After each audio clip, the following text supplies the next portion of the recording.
Hey viewers, welcome back to my channel. రోజు నేను vegetable rice ఎలా ప్రిపేర్ చేయాలో ఈ వీడియోలో చూపిస్తాను. దానికి కావాల్సిన ఇంగ్రీడియంట్స్ అన్ని నేను ముందుగానే ఇలా ప్రిపేర్ చేసి పెట్టుకున్నాను. రైస్ కూడా హాఫ్ అన్ అవర్ ముందే సోక్ చేసి పెట్టుకున్నాను.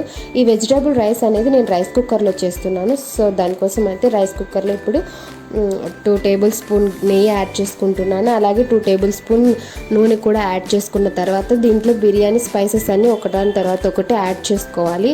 ఇలా ఒకదాని తర్వాత ఒకటి యాడ్ చేసుకున్న తర్వాత ఇవి కొద్దిగా వేగిపోయిన తర్వాత ఇందులోనే మనం కట్ చేసి పెట్టుకున్నటువంటి ఆనియన్స్ని అయితే మంచిగా వేయించుకోవాలి. బ్రౌన్ కలర్ వచ్చేంత వరకు వేయించుకోండి, అప్పుడే టేస్ట్ బాగుంటుంది.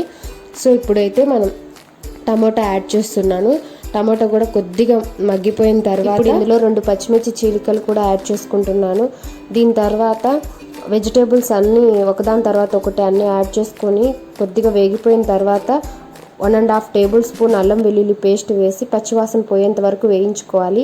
ఇప్పుడు 1/2 టేబుల్ స్పూన్ గరం మసాలా అయితే యాడ్ చేసుకుంటున్నాను. ఇది home made garam masala. So మీరు బయట దొరికే గరం మసాలా ప్యాకెట్లు కూడా యూజ్ చేయొచ్చు.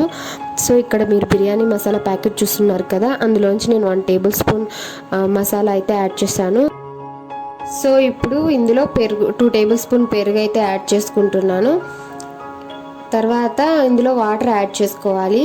బాస్మతి రైస్ మనం నానబెట్టుకున్నాం కదండి, 1 గ్లాస్ ఆఫ్ రైస్కి 1.5 గ్లాస్ వాటర్ అయితే సరిపోతుంది. నేను ఇక్కడ 2 గ్లాస్ ఆఫ్ బాస్మతి రైస్ తీసుకున్నాను కాబట్టి నాకు 3 గ్లాస్ ఆఫ్ వాటర్ పడుతుంది.